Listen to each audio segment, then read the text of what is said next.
नमस्कार, मैं डॉक्टर अमित रंजन एक बार फिर से आप सबका अपने YouTube चैनल बीपीएससी जोन पर स्वागत करता हूं। आज के इस वीडियो में हम लोग 66वीं बीपीएससी हिंदी साहित्य की जो परीक्षा हुई है, यानी 2 दिन पहले जो परीक्षा हुई है हिंदी साहित्य की, उसके प्रश्न पत्र का विस्तार से हम लोग उसमें विश्लेषण करेंगे। तो आइए शुरू करते हैं। पहला जो प्रश्न है वह है, मध्यकालीन साहित्यिक भाषा के रूप में अवधी भाषा के विकास पर विचार करते हुए अवधी भाषा में रचित भक्ति काव्य का अनुशीलन कीजिए। इसमें हम लोग क्या देखते हैं कि 2 प्रश्न है। पहला तो मध्यकालीन साहित्यिक भाषा के रूप में अवधी भाषा का विकास, इस पे चर्चा करनी है। और दूसरा, अवधी भाषा में जो रचित भक्ति काव्य है यानी राम भक्ति शाखा के जो कवियों ने लिखा अवधी भाषा में, उसके विषय में आपको बतलाना है। इस पर मैंने डिटेल में वीडियो बनाया हुआ है, लेकिन यहाँ पर हम लोग संक्षेप में उसकी चर्चा करेंगे। तो पहला है मध्यकालीन साहित्यिक भाषा के रूप में अवधी भाषा का विकास। तो इसको हम लोग शुरुआत कहाँ से करेंगे? पहले अवधी का भौगोलिक परिचय देंगे और कि यह कहाँ बोली जाती थी, कहाँ इसकी शुरुआत हुई। फिर जो है इसका आरंभिक नाम जो 2 है उसके विषय में बतलाएंगे, बैसवाड़ी एवं पूर्वी कोसली, ये इसका 2 नाम है। उसके बाद हम लोग शुरू करेंगे, ये भूमिका के रूप में या पूर्व पीठिका के रूप में लिखेंगे। अवधी भाषा का विकास, अवधी एक बोली है, भाषा के रूप में कैसे विकसित हुई, यही हमको लिखना है। तो पूर्व पीठिका हमने बतला दिया, भौगोलिक परिचय, और क्या है बैसवाड़ी अथवा पूर्वी कोसली इसको कहा जाता है। फिर हम लोग देखेंगे कि इसका उद्भव जो है, आरंभिक इसका स्रोत कहाँ से मिलता है। तो हम लोग पाएंगे कि अमीर खुसरो के खलिकबारी में अवधी भाषा का जिक्र मिलता है, अवधी भाषा का प्रयोग मिलता है। फिर रोडाकृत जो राउल बिल है उसमें मिलता है, और दामोदर पंडित का उक्ति व्यक्ति प्रकरण है उसमें भी मिलता है। तो यह हो गया उद्भव। उसके बाद सूफी काव्य धारा में हम लोग देखेंगे कि सूफी कवियों ने जो है अवधी का जो प्रयोग किया है उसके बारे में हम लोग विस्तार से चर्चा करेंगे, और विशेष रूप से जयसीकृत पद्मावत की अवधि जो है उसकी चर्चा कर देंगे। तो हो जाएगा मध्यकालीन साहित्यिक भाषा के रूप में अवधी भाषा का विकास। हम लोग पद्मावत में बताएंगे। इसके अलावा भी जो था, मुल्ला दाऊद ने जानदायन लिखा था, उस्मान ने चित्रावली लिखी थी, और भी था, कुतुबन है, मंझन है, इन सब के द्वारा लिखित जो है अवधि, उसके बारे में बतलाते हुए पद्मावत जैसी के पद्मावत पर विस्तार से चर्चा करेंगे, उनकी अवधि पर विस्तार से चर्चा करेंगे। इनकी अवधि जो थी ठेठ अवधि थी, यही सब बतलाना है आपको। और इन्होंने तत्सम का प्रयोग नहीं, तत्सम शब्दों का प्रयोग नहीं किया, तद्भव शब्दों का प्रयोग किया, अपभ्रंश शब्दों का प्रयोग किया। और क्या है, अपभ्रंश और तत्सम तद्भव शब्दों का के अंत में ये ऊ लगा देते थे और इस प्रकार से उसका अवधिकरण करते थे, और इस तरह से अवधि की शब्द संपदा को यह रिच करते हुए आगे बढ़ते थे। क्षेत्रीय मुहावरों का, क्षेत्रीय शब्दों का ये प्रयोग करते थे अवधि भाषा में, जैसे दवंगरा एक शब्द है। इस पर मैंने विस्तार से वीडियो बनाया है, उसको आप देख लीजिएगा। तो आपको फर्स्ट खंड का उत्तर यही है कि पहले आपको बतलाना है भौगोलिक परिचय, उसका नाम, उद्भव, सूफी काव्य धारा के बारे में विस्तार से बतला देना है। और फिर दूसरा है अवधी भाषा में रचित भक्ति काव्य का अनुशीलन। अनुशीलन क्या? चिंतन मनन, मतलब अवधी भाषा में जो भक्ति काव्य लिखा गया, यानी राम भक्ति शाखा के कवियों ने जो लिखा उसके बारे में आपको बतला देना है।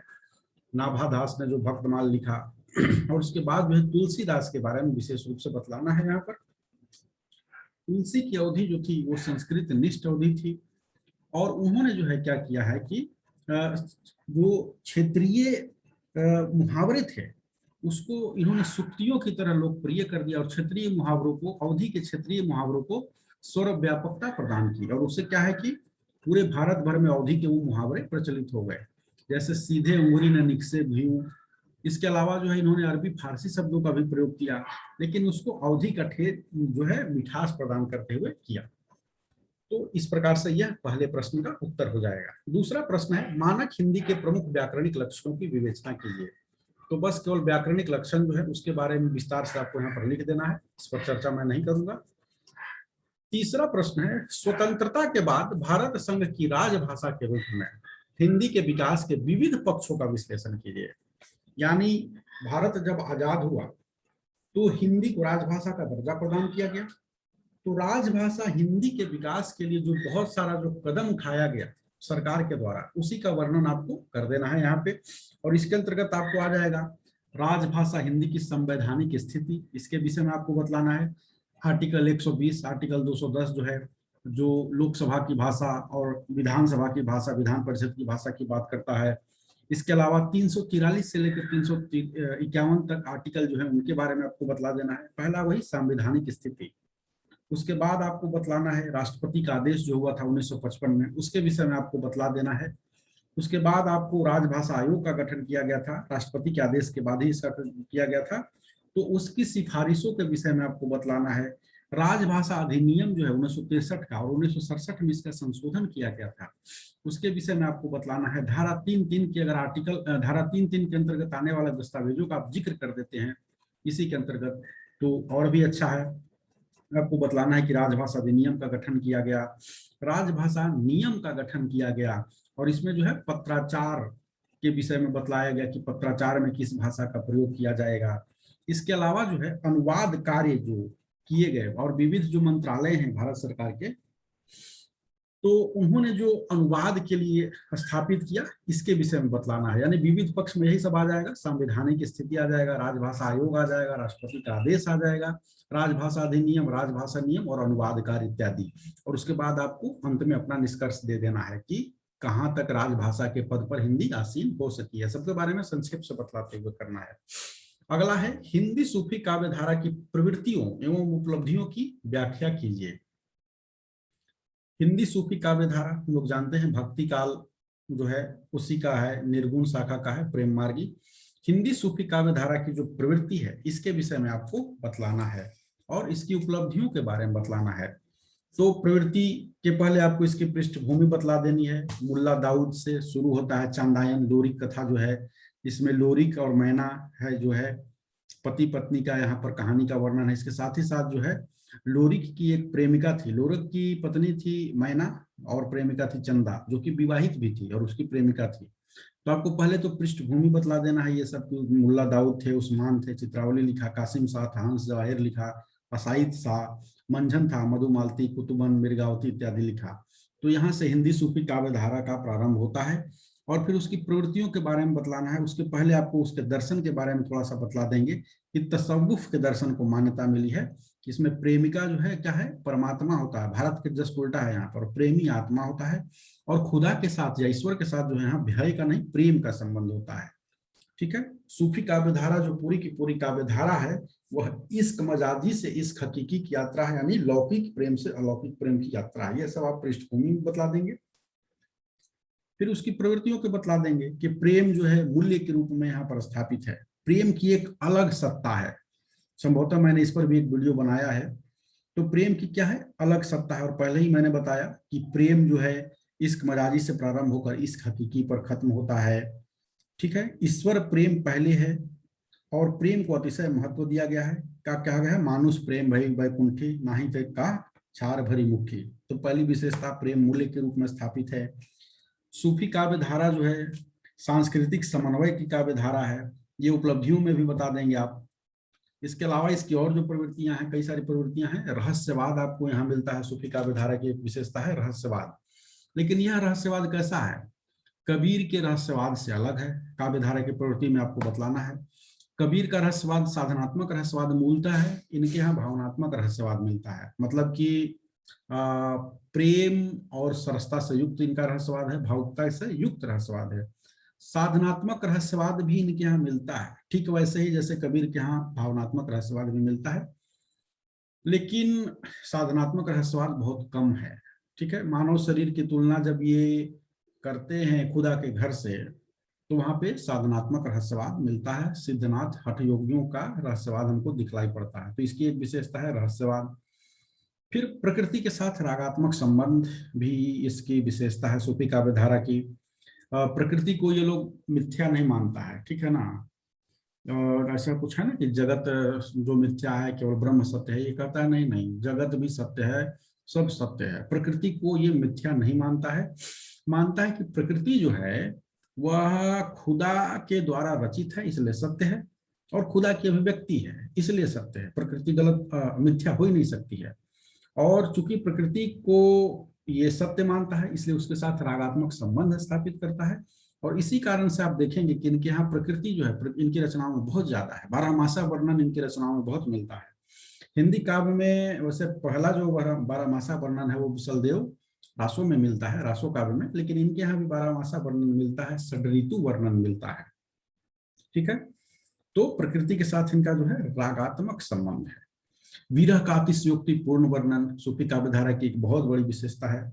और यह विरह का अतिशयोक्तिपूर्ण वर्णन जो इस तरह से है कि विरह जो है वर्णन के क्रम में ये उसको ऊहात्मकता की स्थिति तक लेकर चले जाते हैं। ऊहात्मकता क्या है?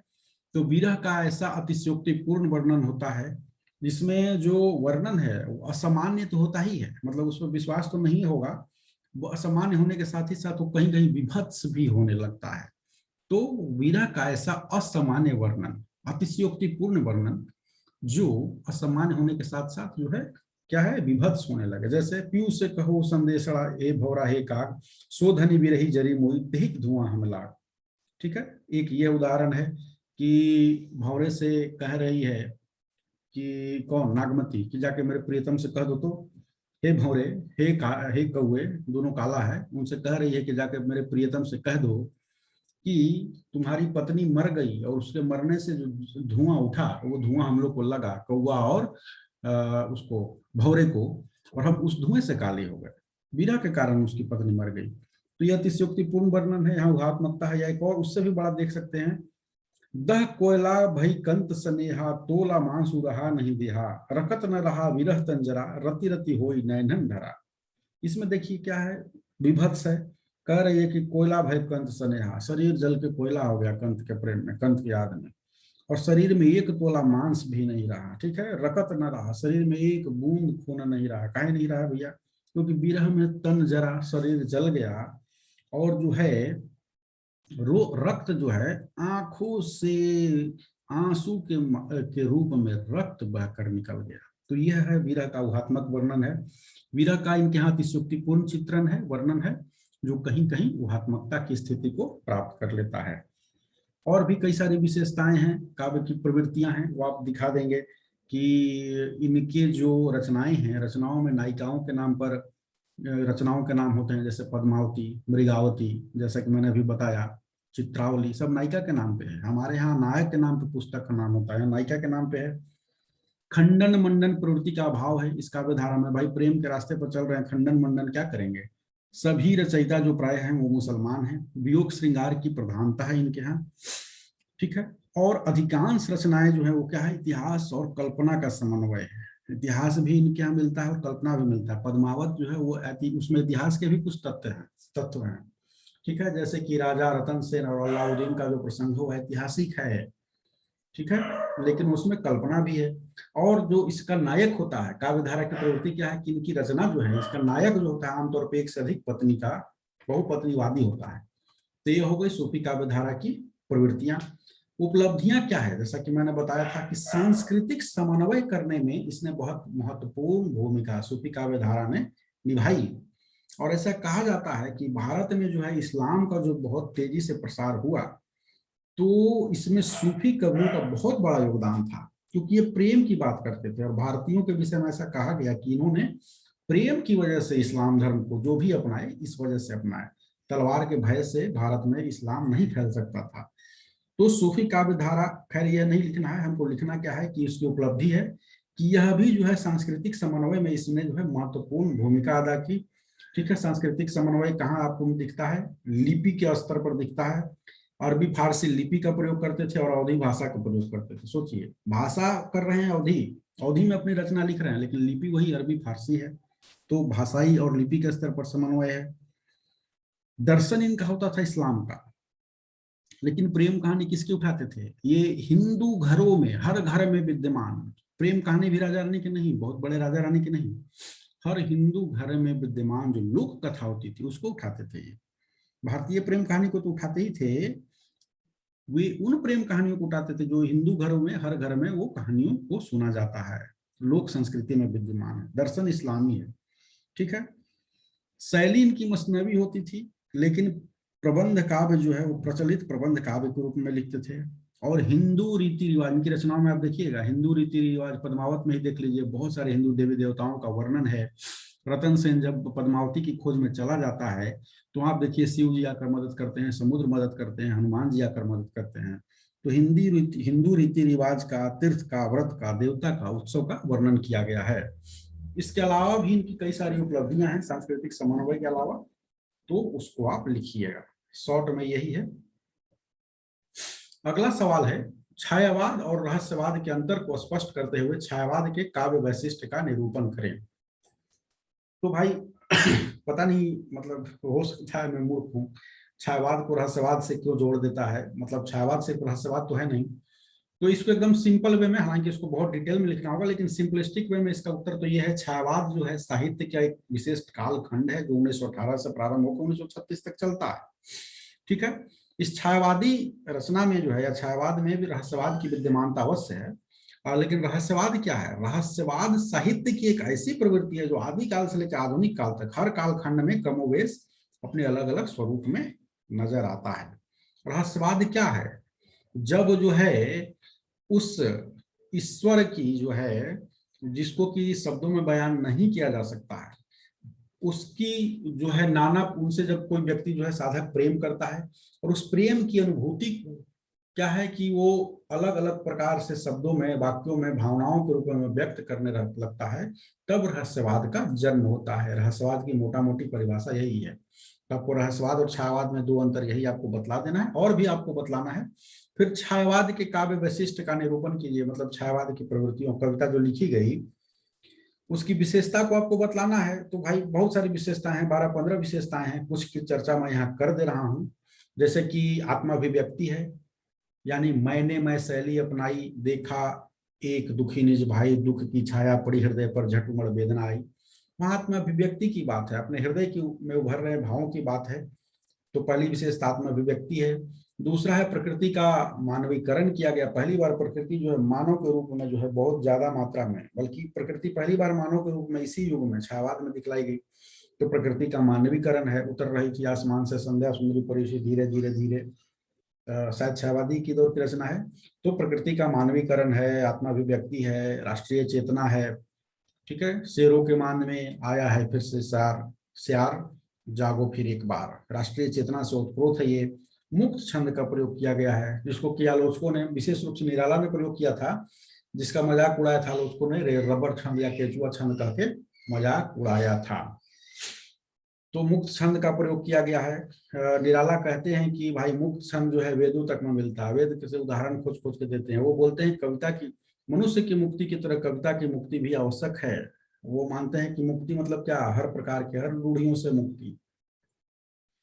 ठीक है, और इसीलिए वो मुक्त छंद का प्रयोग करते हैं। नारी के प्रति नव्य अवधारणा है यहाँ। नारी यहाँ पर क्या है? नारी केवल प्रेम का साधन मात्र नहीं है, काम और केली की साधन मात्र नहीं है। नारी यहाँ पर देवी माँ सहचरी प्राण है।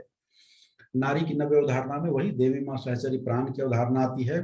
नारी सोर्स ऑफ इंस्पिरेशन है, प्रेरणा की स्रोत है। देखते हैं राम की शक्ति पूजा में, उदाहरण के साथ साथ आपको अपनी बात करना है। राम की शक्ति पूजा में क्या होता है? जब राम थक जाते हैं, लगता है कि अब रावण को नहीं हराया जा सकता है, थके हारे बैठे हुए हैं सानु शिखर पर्वत पर, राम की शक्ति पूजा आपने पढ़ा होगा तो क्या होता है कि ऐसे क्षण अंधकार गण में जैसे विद्युत, जागी तनया कुमारी का छवि अच्युत।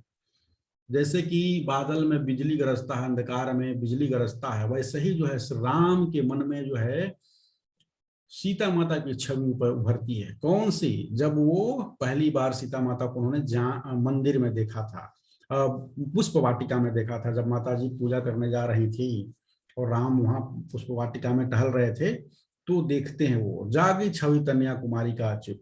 और क्या होता है कि इसके बाद होता है कि फिर से जो है श्री राम के मन में आता है कि दुनिया का जैसे जैसे उस समय मैंने शिव का धनुष तोड़ा था, मैं फिर से इस बार पूरे दुनिया को तोड़ फोड़ दूंगा।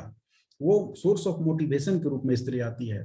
तो स्त्री के प्रति नव्य अवधारणा छायावाद की विशेषता, और भी कई सारी विशेषताएं हैं, आपको यहाँ लिखना है। ठीक है, छायावाद को स्थूल का प्रति सूक्ष्म का विद्रोह भी बोलते हैं। डॉक्टर नगेंद्र ने बोला था, यह भी एक दिखला सकते हैं कि जहाँ छायावाद के ठीक पहले जो था आपको द्विवेदी युग में क्या है, सब कुछ जो है इतिवृत्तात्मकता थी वहां पर बहुत ज्यादा, यहाँ पर जो है बहुत कुछ प्रतीकों के रूप में है। फिर रहस्यवाद भी दे सकते हैं कि छायावाद की एक विशेषता रहस्यवाद भी है। ठीक है, वह रहस्यवाद क्या क्या है, अलग अलग लोगों में अलग अलग रहस्यवाद है। चलिए अब अगला है, हिंदी उपन्यास के विकास की रूपरेखा स्पष्ट कीजिए। बहुत सीधा साधा सवाल है, सिंपल सा सवाल है। मुझे लगा था आलोचना पर पूछेगा, लेकिन हिंदी उपन्यास पर पूछ दिया।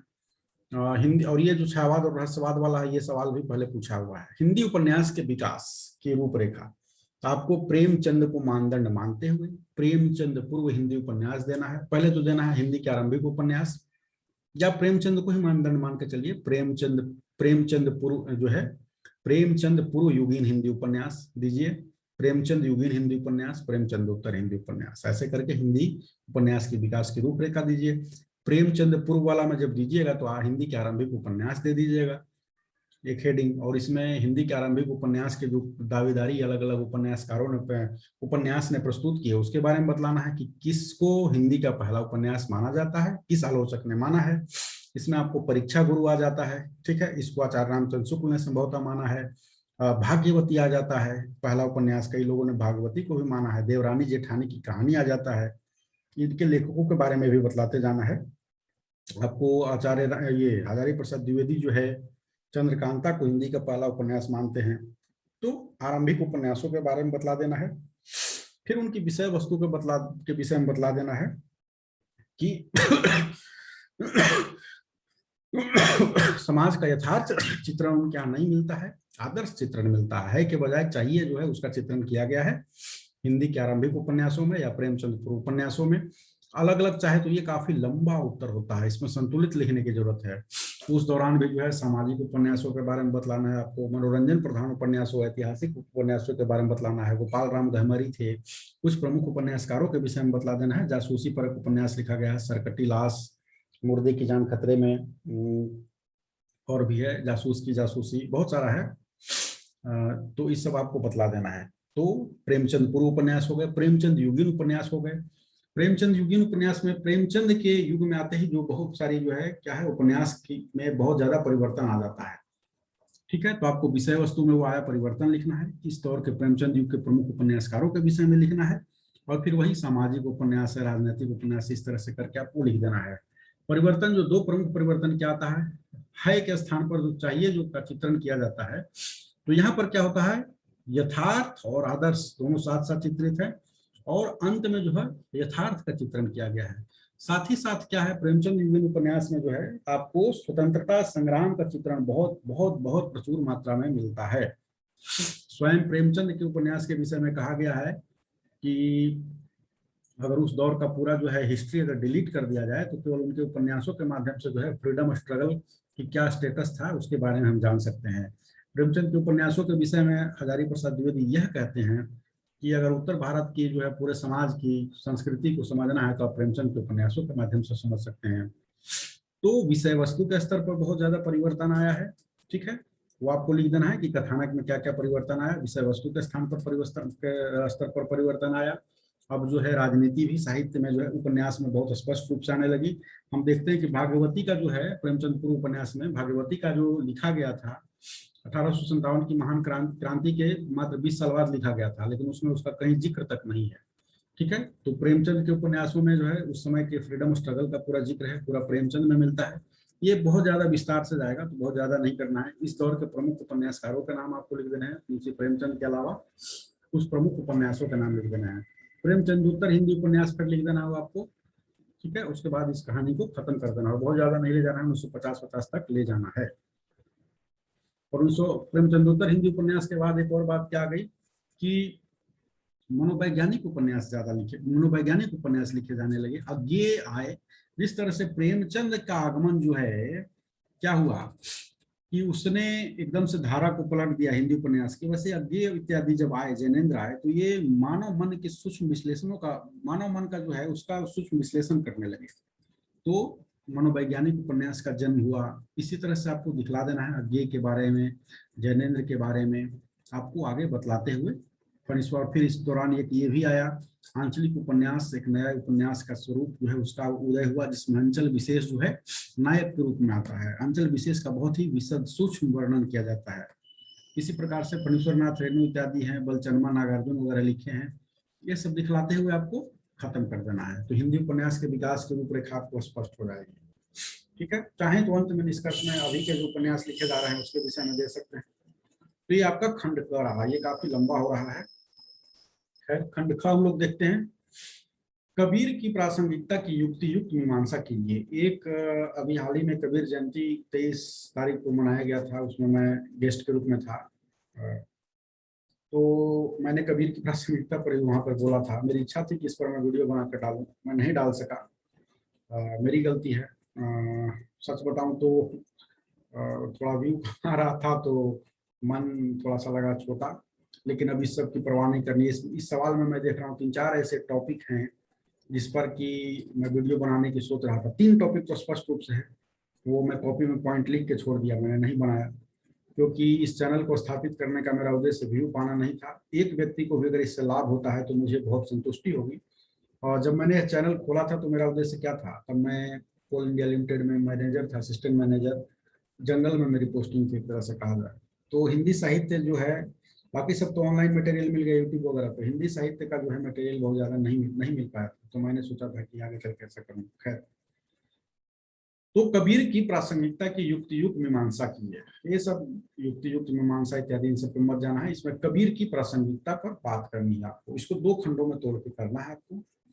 पहला तो कबीर आज भी प्रासंगिक क्यों है, और उसके पहले आपको ये बतलाना है कि 600 साल हो गया, ठीक है, इन 600 सालों में बहुत सारे परिवर्तन हुए, उसके बावजूद आज भी अगर हम कबीर की प्रासंगिकता पर बात कर रहे हैं तो एक तरह से उन 600 सालों में जो परिवर्तन आए, जो विकास हुआ, उनको हम नकार रहे हैं। तो आखिर ऐसी क्या व्यवस्था है कि कबीर को हम मान रहे हैं कि आज भी प्रासंगिक हैं? निश्चित रूप से बहुत बड़ा फोर्स रहा होगा, बहुत कुछ ऐसा रहा होगा जिससे माना जा रहा है कि कबीर प्रासंगिक आज भी हैं। उन प्रासंगिकता के तत्वों के बारे में आपको बात कर लेनी है।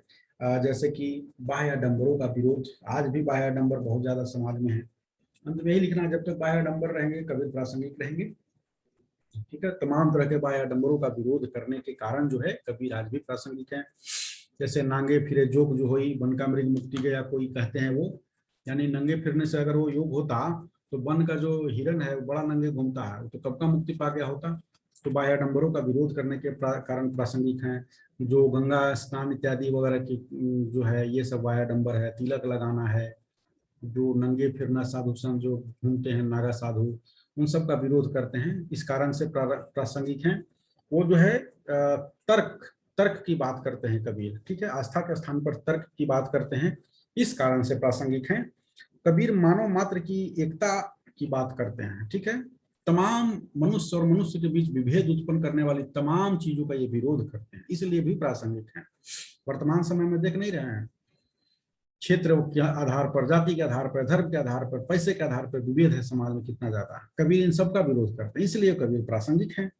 कबीर जो है कहते हैं नहीं नहीं नहीं नहीं, एक बूंद ते सृष्टि रची है, को बाभन ते को शुद्धा। एक ही बूंद से रचा हुआ भैया, को बाभन को शुद्धा। हिंदू मुसलमान आज भी झगड़ रहे हैं, मंदिर मस्जिद का विवाद हो रहा है, ठीक है। ये कबीर कहते हैं कि भाई, जो तू बाभन बभनी जाया, आन बाट काहे नहीं आया, जो तू तुरक तुरक नहीं जाया, भेदी खतरा क्यों न कराया। कहते हैं कि सब तुम लोग बाहर आके नौटंकी किया है, बाकी ईश्वर तो सबको एक ही बनाया है। तो मानव मात्र की एकता पर बल देने के कारण जो है कबीर प्रासंगिक है। ये बहुत सिंपल, बहुत सिंपल सवाल है, सबसे आसान सवाल इस 10 में 11 में यही है, ठीक है। और भी तमाम चीजें हैं, तमाम विभेदों का बहिष्कार करने के कारण प्रासंगिक हैं। 8वां है सूर की राधा, हिंदी साहित्य की अनुपम सृष्टि है। सूर की राधा करके एक टॉपिक ही है, इसको आप पढ़ लीजिएगा, और इस पर आप पढ़े होंगे तो आप इस पर लिख सकते हैं, ठीक है। 9वां सवाल है, सिद्ध कीजिए तुलसीदास भारतीय संस्कृति के, सिद्ध कीजिए कि तुलसीदास भारतीय संस्कृति के सच्चे आराधक और गायक रचनाकार हैं। इसमें आपको ज्यादा कुछ नहीं करना है, तुलसी की जो सांस्कृतिक दृष्टि है उसके विषय में आपको लिख देना है। भारतीय संस्कृति है, भारतीय संस्कृति के अच्छे तत्व भी हैं, भारतीय संस्कृति में कुछ गलत तत्व भी हैं, और ये जो गलत तत्व हैं इन्हीं को आगे चलकर हम लोग कहते हैं यही रूढ़ी है, ठीक है। रूढ़ी इन्हीं को कहा जाता है कि समय के साथ वो परिवर्तित नहीं होता है। तो भारतीय संस्कृति या किसी भी संस्कृति के किस तत्व पर किस रचनाकार ने फोकस किया, ये उसके ऊपर निर्भर करता है। जैसे कबीर की दृष्टि भारतीय संस्कृति के रूढ़ियों पर ज्यादा गई, यह भी सही है सुधार के लिए, लेकिन तुलसी की जो दृष्टि गई भारतीय संस्कृति के किन तत्वों पर गई, उन तत्वों पर गई जो इसे महान बनाते हैं, ठीक है। तो तुलसी की सांस्कृतिक दृष्टि के बारे में आपको बतला देना है। जैसे आदर्श परिवार की वो बात करते हैं, आदर्श भाई, आदर्श राजा, राम राज्य इत्यादि की बात करते हैं, तो इस विषय में आपको इसकी की चर्चा कर देनी है, तुलसी की सांस्कृतिक दृष्टि, सीधा सीधा यही है। अगला सवाल है, गोदान में प्रेमचंद का समग्र जीवन अनुभव अपनी विशदता के साथ अभिव्यंजित हुआ है, सुराहरण प्रकाश डाले। समग्र जीवन अनुभव, दरअसल इसमें क्या है, प्रेमचंद जो है क्या लिखते थे, आदर्शोन्मुख यथार्थवाद, लेकिन जीवन के अंत में वो पूरी तरह से यथार्थ की ओर झुक गए। ये उसी के बारे में पूछ रहा है। गोदान में प्रेमचंद का समग्र जीवन अनुभव जो है अपनी विशदता के साथ विव्यंजित हुआ है। तो पहला तो आपको यही दे देना है, जो प्रेमचंद जो अंत में है जीवन में यथार्थवादी हो गए थे, कि समग्र जीवन अनुभव से उन्होंने जान लिया था कि भाई यथार्थ ही सत्य है। तो यथार्थ, प्रेमचंद जो है यथार्थ का वर्णन करते हैं, वो आपको दिखला देना है, उदाहरण बतलाना है कि जीवन अनुभव, जैसे कि पंच अब परमेश्वर नहीं रहे। उन्होंने 1915-17 के आसपास कहानी लिखी थी कि पंच परमेश्वर, उसमें कहा गया था ना, बिगाड़ के डर से ईमान की बात नहीं करोगे, जो खाला कहती हैं। ठीक है, तो पहले जो है प्रेमचंद मानते हैं कि क्या है, पंच के मुंह में परमेश्वर का वास होता है। गोदान में आते आते क्या है, पंचों को लेकर जो उनका यह आदर्शवादी दृष्टिकोण है वह भंग हो जाता है, और वो मानते हैं कि पंच जो है अब परमेश्वर का वास नहीं होता है। उसमें आप देखिए कि पंच लोग जो हैं क्या करते हैं, होरी को लूट लेते हैं। ठीक है, उसकी जो है, उसका बेटा जो है गोबर शादी करके लाता है झुनिया को, बिना शादी किए ही उसको माँ बना देता है और भाग जाता है। तो पंच लोग उस पर डांड लगाते हैं। तो धनिया क्या बोलती है पंचों के विषय में, पंचों की असलियत खोल कर रख देती है। वो बतलाती है कि भाई अपना घर हमारा जो है बर्बाद करके तुम इस तरह से, यह पंचो, यह न्याय नहीं है पंचो। ठीक है, तो सवाल है गोदान में प्रेमचंद का समग्र जीवन अनुभव। तो पहला तो यही किया, वो है आदर्श के स्थान पर यथार्थ का चित्रण हमको गोदान में दिखलाई देता है। एक दो उदाहरण आपको दे देना है, जैसे कि पंच अब परमेश्वर नहीं रहे, और भी इसी तरह से गोदान में ही देना है। फिर उसके अलावा जो है किसान जो है, किसान के मजदूर में रूपांतरण की सूक्ष्म प्रक्रिया जो है, इसका उन्होंने उसमें वर्णन किया है। तो अपने जीवन के अनुभव से देख कर ही तो उन्होंने वर्णन किया है, अपने अनुभव से किया है, कहीं से पढ़ कर लिख कर नहीं। किसान के मजदूर में रूपांतरण की सूक्ष्म प्रक्रिया का इसमें जो अंकन किया गया है वह उनके जीवनानुभव को, गोदान में जो वर्णन किया गया है उनके जीवनानुभव को दिखलाता है। ठीक है, अब आदर्श के स्थान पर यथार्थ का चित्रण है, वो उनके जीवनानुभव को दिखलाता है। वो दिखलाता है कि पंच परमेश्वर नहीं रहे गोदान उपन्यास में। ठीक है, किसान जीवन की जो समस्याओं का इन्होंने चित्रण किया है, महाजनी सभ्यता पर, सुखखोरी पर जो इन्होंने चित्रण किया है, पुलिस में जो घूसखोरी है उसके ऊपर जो इन्होंने चित्रण किया है, वो अपने जीवन के अनुभव से उन्होंने चित्रित किया है। गोदान में जब वो हीरा के घर की तलाशी, हीरा वो जो गाय मर जाता है, तो पुलिस वाला जब आता है और घर की तलाशी हीरा के लेने की बात करता है, हीरा भाग गया होता है, तो बोलता है 50 रुपए घूस दो नहीं तो तलाशी लेंगे। धनिया तो कहती है क्या करेगा, ये तलाशी ही तो लेगा, ले लेने दो। लेकिन वहां पे जो है होरी जो है घूस देता है। तो पुलिस की घूसखोरी समस्या, पुलिस घूसखोरी समस्या का भी चित्रण है। तो यह सब अपने जीवन के अनुभव के आधार पर वो लिख रहे थे। तो इस प्रकार से हम लोग इसी तरह से और भी बहुत कुछ उदाहरण आपको दे देना है, अभी ध्यान में नहीं आ रहा है मेरे। तो इस प्रकार से आपको देखेंगे समग्र जीवन अनुभव जो है अपने विविधता के साथ अभिव्यंजित हुआ है। ठीक है, इसको और भी डिटेल में लिखा जा सकता है उदाहरण के साथ। अगला सवाल है आचार्य शुक्ल के निबंध, ये आप लिखिए। 12वां है, हम लोग आते हैं, प्रस्तुत अवतरणों की सप्रसंग व्याख्या करते हुए रचनाकार के भाषा प्रयोग कौशल एवं संबद्ध अवतरण के प्रतीयमान अर्थ पर प्रकाश डालिए। ठीक है, भाषा प्रयोग कौशल माने भाषाई विशेषता, ये हम लोग का डीयू में आता था, ये नौटंकी इस तरह से। ठीक है ना, वही यहाँ पर अभी बीपीएससी नकल किया है, या पता नहीं, हो सकता है वही कि हमारे सर लोग सेट कर दिए हों। पहला है जय घोष तुम्हारे चारण होंगे, गलत लिखा है, जय घोष तुम्हारे चारण करेंगे होगा यहाँ पर। हत्या रक्तपात और अग्निकांड के लिए उपकरण जुटाने में मुझे आनंद नहीं, विजय तृष्णा कंत पराभव में होता है। अलछेंद राज सत्ता सुव्यवस्था से बढ़े तो बढ़ सकती है, केवल विजयों से नहीं, इसलिए अपनी प्रजा के कल्याण में लगो। तो ये संदर्भ प्रसंग इसका क्या है कि ये जयशंकर प्रसाद विरचित जो है चंद्रगुप्त नाटक में है। इत्तेफाक से मैं इसको लट रहा था, देखा मैंने लाल से उसको अंडरलाइन किया हुआ, इंपॉर्टेंट है। इसमें 2 पॉइंट इंपॉर्टेंट है, इसमें 2 बात इंपॉर्टेंट है, इसमें एक ये भी है। तो ये जयशंकर प्रसाद के चंद्रगुप्त नाटक में है, और आपको प्रथम अंक के दृश्य 11 में लिखा हुआ है। ठीक है, यह दांडायन कहता है, कब कहता है, जब सिकंदर उससे जो है विजय का आशीर्वाद मांगने आता है। तो दांडायन तमाम तरह का अलग अलग आशीर्वाद देता है, लेकिन जब सिकंदर कहता है कि ना, सब आशीर्वाद हमको नहीं चाहिए, हम कुछ और सुनने का आकांक्षी हैं।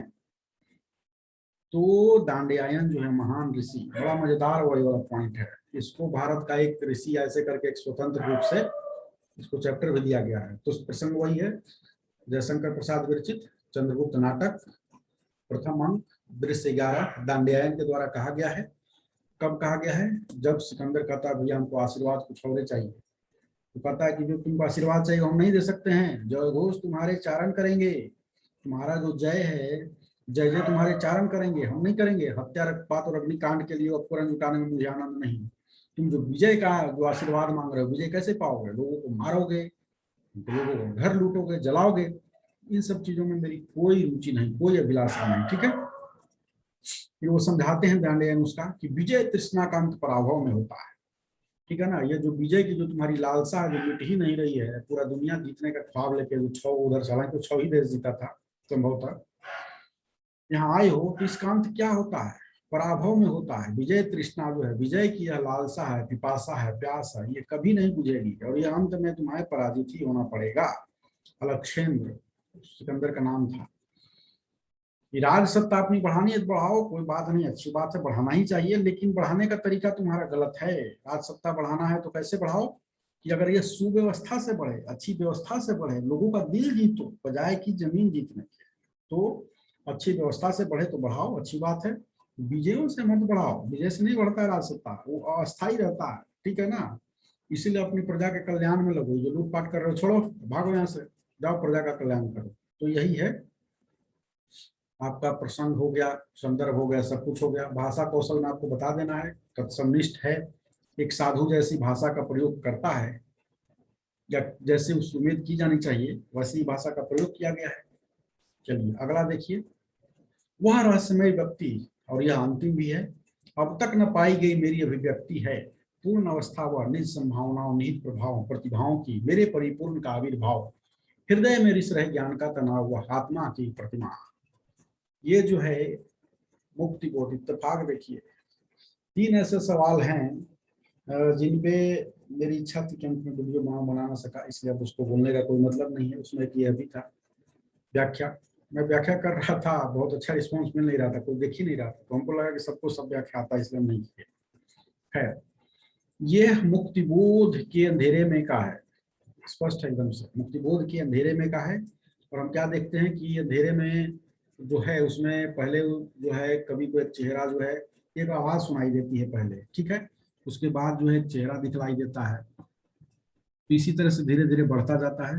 तो वही अंत में कवि कहता है, सब प्रसंग, संदर्भ प्रसंग वही सब है, अंधेरे में कविता मुक्तिबोध, कि वह रहस्यमय व्यक्ति क्या है, अब तक न पाई गई मेरी अभिव्यक्ति है। ठीक है ना, मुक्तिबोध का संपूर्ण काव्य क्या है? मुक्तिबोध का संपूर्ण काव्य को अगर हम लोग 2-4 लाइन में लिखना चाहें तो मध्यवर्गीय व्यक्ति की विवस्था का चित्रण है। मध्यवर्गीय व्यक्ति है जो जागरूक है, जानता है सही क्या है, लेकिन अपनी मध्यवर्गीय सीमाओं का अतिक्रमण नहीं कर पाता है। उसको पता है कि अगर हम इन सीमाओं का अतिक्रमण करेंगे, हम सही का साथ देंगे, तो उसका परिणाम क्या होगा, जो हम सुविधा भोगी है, वो जो हम सुविधा भोग रहे हैं, वो सुविधाएं छीन जाएंगे। ठीक है, तो मुक्तिबोध, उसको पता है कि वो सच्चाई क्या है और वो उधर जाना चाहता है, लेकिन एक दूसरी तरफ सुविधा भोगी भी है, डरता भी है, इसलिए नहीं जाता है। तो स्थिति वो कसमकस में फंस जाता है और इसी में उसको पूरा का पूरा जीवन उसका गुजर जाता है। पूरा का पूरा मुक्तिबोध का साहित्य का सार यही है। कई सारी कविताओं में यही भाव आता है, अंधेरे में भी वही है। तो रहस्यमयी व्यक्ति क्या है, अब तक न पाई गई मेरी अभिव्यक्ति है, मतलब मेरे मन में जो अभिव्यक्तियां हैं, जो अच्छाइयां हैं, जो मेरा सर्वोच्च है, जो सबसे अच्छा है, सर्वश्रेष्ठ है, वही है वह व्यक्ति, रहस्यमय व्यक्ति, जो सुनाई देता है, कभी दिखाई देता है, वही है वह। वह कौन है? पूर्ण अवस्था है वह, किसकी? निज संभावनाओं, यानी मेरे संभावनाओं की, मतलब मेरा जो द बेस्ट हो सकता है वही है वह। निहित प्रभाव प्रतिभाओं की, वह मेरे अंदर विद्यमान प्रतिभाओं, हर मध्यवर्गीय व्यक्ति के अंतर्गत विद्यमान प्रतिभाओं की और प्रभावों की वह क्या है, वह पूर्ण अवस्था है। मेरा जो है मतलब कि हम जो है, मेरे ऑप्टिमम रिजल्ट वही है, द बेस्ट मेरा वही है। ठीक है, मेरे परिपूर्ण का आविर्भाव, हृदय में रिस रहे ज्ञान का तनाव, वह क्या है?